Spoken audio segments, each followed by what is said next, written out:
সামান্য ২০ টাকার জন্য একটা মানুষ ১ ঘন্টা একটা জায়গায় স্থিরভাবে দাঁড়িয়ে আছেন এবং তার চোখ উপরের দিকে।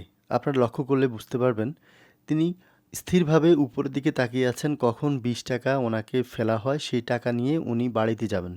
মানে বাসায় যাবেন, ওনার বাচ্চারা উপাস।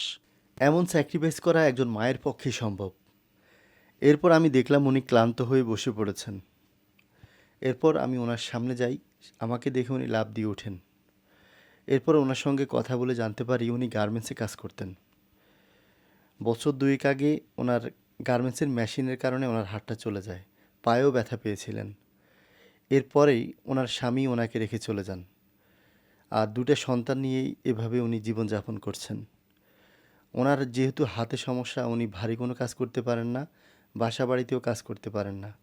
তাই বাধ্য হয়ে এই রাস্তায় নেমেছেন। আর এভাবেই ঢাকা শহরের অলিতে গলিতে আবাসিক এলাকাগুলোতেই উনি এভাবেই খালা খালা বলে চিৎকার দিয়ে জীবন ধারণ করেন। ওনার সঙ্গে কথা বলে আরও জানতে পারলাম উনি গত ৩ দিন থেকে ভাত না খেয়ে রোজা রাখছেন। কারণ ঘরে ওনার চাল নেই। যা চাল আছে তা যদি উনি খেয়ে ফেলেন তাহলে বাচ্চারা খাবে কি? এ চিন্তা করে উনি ৩ দিন থেকে ভাত না খেয়ে রোজা রাখছেন। রাতের বেলায় শুধু কিছু হালকা মুড়ি বা শুকনো খাবার খাচ্ছেন।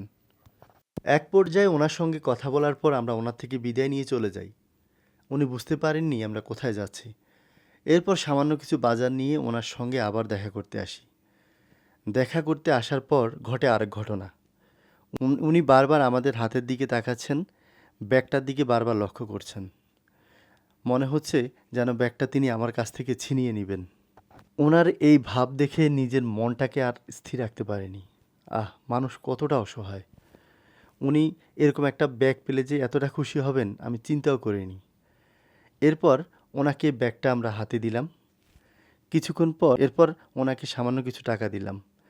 টাকা দেওয়ার পর লক্ষ্য করলাম উনি রাস্তা পার হচ্ছেন। রাস্তা পার হওয়ার সময় আমি ওনাকে একটু ফলো করলাম, দেখলাম উনি কোথায় যান।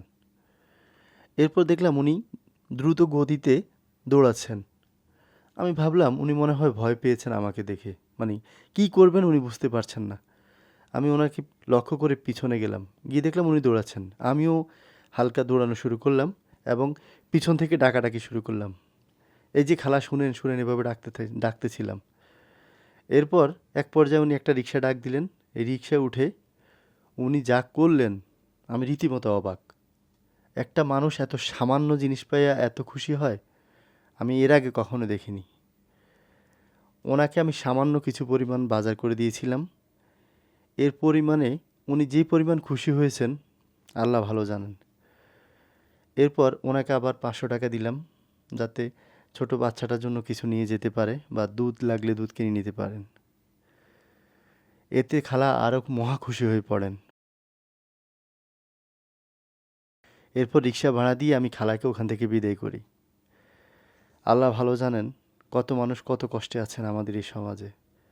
আমাদের জাকাতের টাকার জন্য যদি আমরা এভাবে ভিক্ষুক বা এরকম যারা অসহায় মানুষ আছে তাদেরকে কষ্ট দেই, ২০ টাকা ৫০ টাকা আমাদের এক এক মানুষের অনেক জাকাত আসে। আমরা ২০ টাকা কেন দিব?